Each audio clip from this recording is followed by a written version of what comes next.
Assalamualaikum warahmatullahi wabarakatuh. Selamat pagi, salam sejahtera bagi yang tidak terwakili. Salam saya, Om Swastiastu, Namo Buddhaya. Jumpa lagi dengan saya dari Swibisono Setiawan dalam mata kuliah Perspektif Global. Luar biasa, hari ini kita jumpa dengan kondisi daring. Setidaknya ini adalah sebagai wujud langkah kecil kita untuk membantu negara dalam memutus mata rantai penyebaran virus corona. Dengan BDR, belajar dari rumah, beribadah dari rumah, berdiam diri di rumah, menjaga jarak, menjaga interaksi, itu adalah langkah kecil kita membantu negara untuk memutus mata rantai perkembangan virus yang super maha dahsyat ini. Teman-teman mahasiswa yang sangat saya cintai dan saya banggakan, hari ini kita berbicara tentang globalisasi. Dunia tanpa batas, ketergantungan antar negara sudah sangat kuat. Bagaimana globalisasi membuat jarak di antara kita sudah tidak ada lagi. Jarak di antara satu negara dengan negara yang lainnya tidak ada lagi. Semuanya sudah ada pada genggaman tangan kita, sebuah handphone yang itu bisa mengkoneksikan kepada semua negara yang kita inginkan. Era globalisasi atau kita menyebutnya sebagai era yang luar biasa perkembangannya, ini menjadi sangat penting untuk kita diskusikan hari ini. Profesor Renal Kasali, Guru Besar Universitas Indonesia, menyatakan bahwa ada sebuah era sekarang juga jauh lebih dahsyat, yaitu dinamakan dengan era disrupsi. Era yang kecepatannya melebihi kecepatan kedipan mata kita. Sebuah era yang perubahannya sudah sangat tidak bisa dikontrol lagi. Bagaimana dulu ketika orang tua kita pulang dari haji sampai bandara, ketergantungannya hanya pada satu hal, yaitu taksi warna biru. Tapi detik ini, taksi dengan segala pangkalannya yang sangat luas, dengan jumlah taksi yang sangat banyak, jumlah karyawan yang juga sangat banyak, semuanya habis seketika ketika yang namanya Grab datang, Gojek pun juga datang. Ramayana serta toko-toko besar sudah mulai gulung tikar. Seiring dengan cepatnya sebuah perkembangan Shopee, kita tinggal dari rumah, klik satu kali, dua kali, barang yang kita inginkan sudah sampai rumah. Sungguh luar biasa era globalisasi ini. Kita bisa melihat ada sebuah pergeseran paradigma juga, bagaimana masyarakat yang dulunya suka gotong royong sekarang menjadi lebih suka untuk sendiri-sendiri dalam berkarya. Dulu kita mengenal bagaimana super team di desa, gotong royong, mulai dari merobohkan rumah, merenovasi rumah, hingga kembali membangun rumah tersebut dengan kerja bareng semua masyarakat. Tapi pada akhirnya sekarang semuanya ingin sendiri-sendiri. Laksana ada Spiderman, ada Superman, ada Hitman, semuanya sendiri-sendiri, semuanya tidak mau berkelompok. Ini adalah sebuah masalah besar. Era globalisasi juga memaksa para pedagang, tetangga-tetangga kita yang berjualan itu mulai tergeser eksistensinya.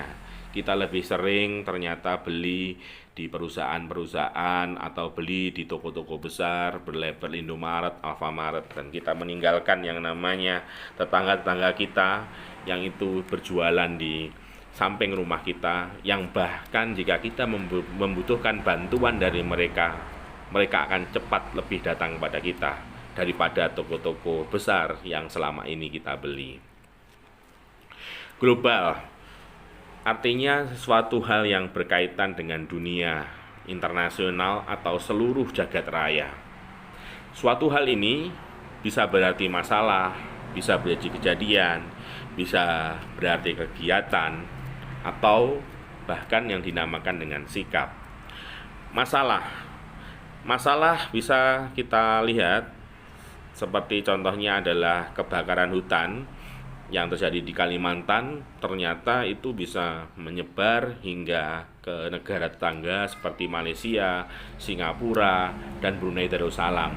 Hal ini menjadi sebagai sebuah pemantik masalah global yang disebabkan oleh hanya masalah kebakaran hutan di Indonesia, tepatnya di Kalimantan.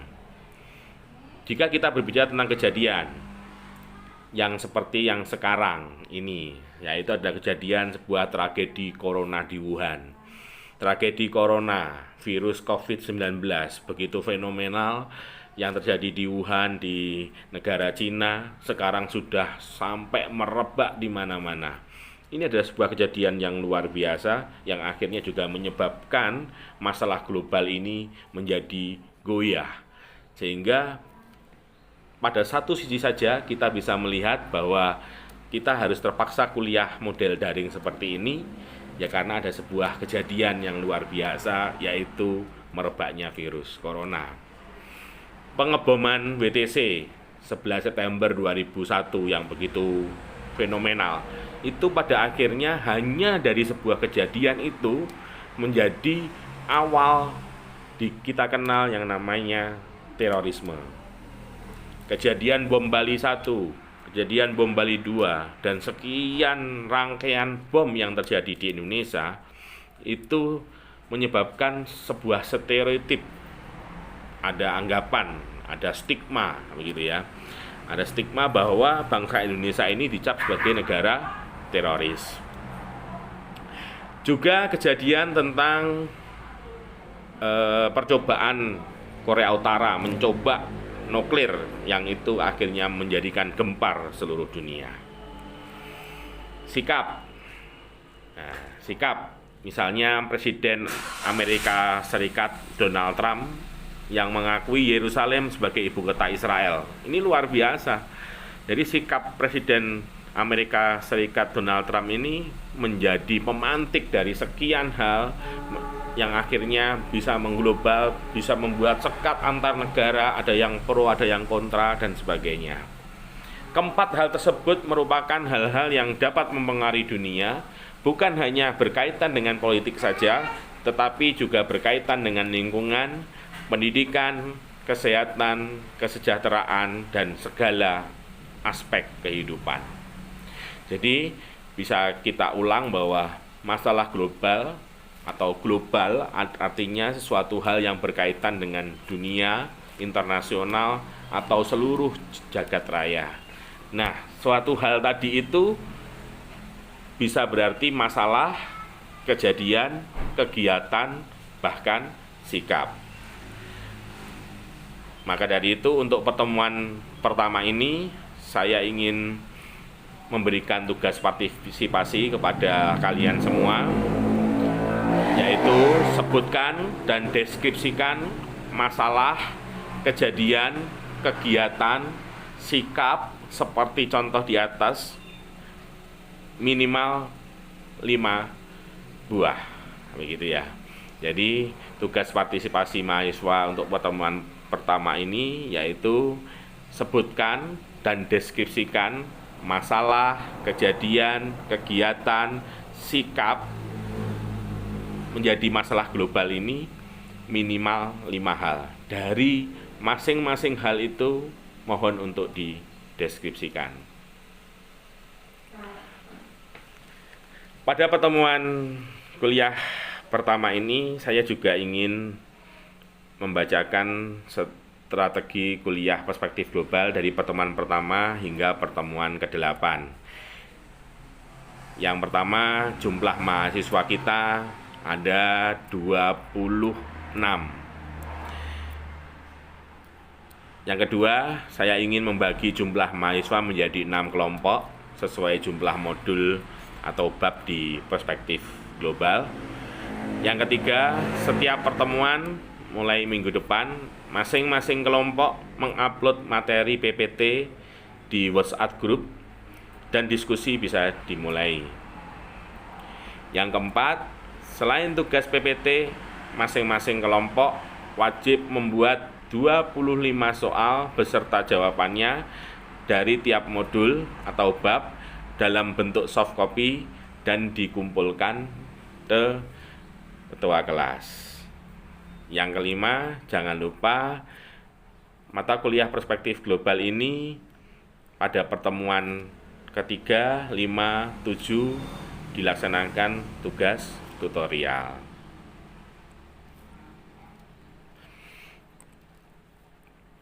Pada pertemuan pertama ini saya juga akan membahas tentang menyampaikan kepada mahasiswa tentang kompetensi umum yang akan dicapai oleh mahasiswa. Setelah mempelajari mata kuliah ini, diharapkan mahasiswa dapat menjelaskan konsep tutorial, menjelaskan konsep belajar mandiri, menerapkan konsep tutorial dan belajar mandiri, menjelaskan konsep perspektif global dalam konteks pendidikan IPS, menjelaskan perspektif global dari sudut ilmu-ilmu sosial, menjelaskan tentang pentingnya kesadaran dan wawasan global, menganalisis isu-isu dan masalah global dalam kaitannya dengan kepentingan nasional, menganalisis isu-isu dan masalah global dalam kaitannya pembelajaran IPS di SD, hingga merancang dan menerapkan perspektif global dalam evaluasi pembelajaran di sekolah dasar. Yang pertama, marilah kita belajar tentang apa sih pembelajaran jarak jauh yang dibandingkan dengan pembelajaran tatap muka. Jadi selama ini UT menerapkan ada dua hal, yaitu kuliah online yang selama satu semester pertama hingga terakhir dilaksanakan dengan sebuah media online. Tapi yang kita lakukan selama ini adalah dengan model tatap muka. Jadi jika tatap muka kita kenal bahwa mahasiswa diberikan modul oleh UT melalui Pokjar akhirnya diterima oleh mahasiswa, sehingga ada 8 kali pertemuan dalam satu semester yang kita lakukan ini. Nanti pada pertemuan 3, 5, 7 kita mendapatkan harus melaksanakan yang namanya tugas tutorial, dan pada akhirnya nanti mahasiswa setelah program tatap muka selesai maka dia akan melaksanakan ujian. Nah, kita bisa melihat di sini bahwa apa sih yang diharapkan dari konsep belajar mandiri. Ciri mahasiswa yang mandiri itu bagaimana? Tentu saja mahasiswa yang mandiri adalah mahasiswa yang proaktif dan berinisiatif dalam belajar, baik dengan atau tanpa bantuan orang lain. Belajar sendiri atau berkelompok dengan memanfaatkan berbagai media belajar dan strategi belajar. Seperti yang Bapak tadi sampaikan ini kepada teman-teman, bahwa sekarang teman-teman dituntut untuk BDR, belajar dari rumah, bekerja dari rumah, beribadah dari rumah. Di situ teman-teman mendapatkan tugas seperti yang di atas tadi. Meskipun ada tugas kelompok, juga ada tugas mandiri. Semuanya dikerjakan di rumah. Dan banyak sekali sekarang yang dinamakan dengan sumber belajar. Bukan hanya dari tutor, tapi selagi kita memegang sebuah handphone, kita berkoneksi dengan internet, banyak sekali sumber-sumber belajar yang bisa kita dapatkan. Nah, disitulah letak di mana mahasiswa itu bisa proaktif menyelesaikan setiap tugas partisipasi yang diberikan secara kelompok maupun mandiri dari tutor kepada mahasiswa. Saya yakin teman-teman mahasiswa mampu melakukan itu, karena belajar mandiri itu menurut saya adalah belajar yang juga mengasihkan. Bagaimana pikiran kita bisa lepas, ada sekian satu masalah yang diberikan oleh dosen, dan kita untuk bisa mengatasi masalah tersebut tentu saja dari sekian perspektif, dari sekian yang kita dapatkan sumbernya dari internet. Asalkan yang harus diingat oleh teman-teman, setiap mendapatkan sumber, kita juga bisa harus merujuk dari sumber tersebut. Nah, bagaimana pemahaman tantangan studi mahasiswa pola jarak jauh? Di sini nanti Pak Daris di depan sudah menyampaikan bahwa selama kondisi penyebaran virus corona ini belum dicabut statusnya oleh pemerintah, kita bisa beraktivitas normal kembali, maka kita akan menjalankan pembelajaran jarak jauh. Sehingga teman-teman bisa belajar bersama melalui WhatsApp group yang sudah kita bentuk. Nanti teman-teman ada tugas kelompok, ada tugas mandiri yang itu bisa dikerjakan bersama-sama. Kita bisa melihat bahwa dalam pertemuan-pertemuan yang pernah kita lakukan dulu, bahwa di UT kita kenal yang namanya pembelajaran jarak jauh, itu menjadi sebuah hal yang tidak masalah tentunya bagi kita semua. Karena sekarang teknologi menjadi sebuah media belajar yang sangat menarik untuk bisa kita lakukan dalam situasi dan kondisi apapun.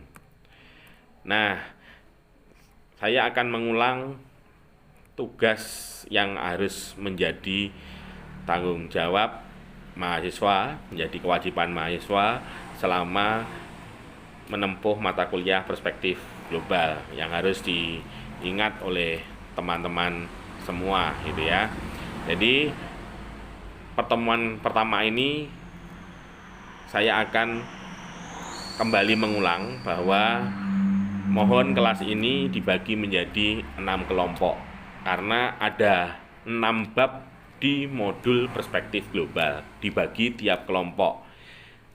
Mulai minggu depan setiap kelompok itu bisa untuk mengupload PPT-nya. Jadi materinya dalam bentuk PowerPoint, bisa diupload di grup minggu depan kelompok pertama. Habis itu nanti diupload materinya, kita semuanya bisa belajar bareng di situ. Habis itu ada presentasi dari masing-masing anggota kelompok. Jika selesai, nanti langsung disambung dengan umpan balik oleh peserta grup yang lain. Terus habis itu yang harus diingat, selain tugas PPT tersebut, setiap masing-masing kelompok wajib membuat 25 soal. Jadi 25 soal dari masing-masing modul. Contoh, kelompok 1 bikin 25 soal dalam bentuk soft copy. Nanti akan dikumpulkan kepada ketua kelas. Jangan lupa 25 soal itu beserta jawabannya. Harapan saya nanti akan ada yang namanya 25 dikalikan 6. Jadi 25 dikalikan 6, kita bisa akan mendapatkan jumlah soal yang dijadikan sebagai bank soal. Ini bank soal itu nantilah yang akan menjadi petunjuk penuntun sampean semua untuk bisa menghadapi ujian akhir. Ini yang penting. Dan sekali lagi yang kelima adalah dalam pertemuan ini, pertemuan 3, 5, 7 nanti akan juga dilaksanakan tugas tutorial sambil melihat perkembangan. Tugas tutorial itu bisa kita lakukan secara langsung di kelas, di Pokjar kita di SMP Negeri 3 Bondowoso, atau kondisi masih belum dicabut oleh pemerintah untuk situasi aman COVID-19, sehingga kita harus masih melakukannya dengan model daring seperti ini. Mungkin itu yang bisa saya sampaikan pada pertemuan pertama ini. Jadi saya yakinnya tadi mulai dari awal sudah saya pantik masalah bagaimana globalisasi, meski sedikit dan sengaja saya sedikitkan supaya nanti yang lebih jelas akan dibahas oleh kelompok 1. Terus habis itu saya sudah singgung juga bagaimana konsep dan prinsip belajar mandiri di universitas terbuka yang saya yakin setiap tutor sudah menyampaikan di pertemuan pertama, sehingga saya tidak perlu mengulang karena saya yakin panjenengan semua adalah mahasiswa yang cerdas dan berkualitas. Mohon maaf, mungkin pertemuan kita untuk pertama ini cukup sampai di sini. Kita sambung dengan tanya jawab melalui WhatsApp group yang sudah kita bentuk bersama. Tetap semangat belajar, jangan lupa terus menjaga pola hidup sehat, sesering kali mungkin untuk cuci tangan, terus habis itu jaga jarak, jangan keluar rumah. Itulah langkah-langkah kecil yang bisa kita lakukan. Karena bagaimanapun memutus mata rantai penyebaran virus ini akan membuat kita segera terbebas dari badai corona. Akhirul kalam, wallahul muwaffiq ila aqwamit thoriq. Assalamualaikum warahmatullahi wabarakatuh.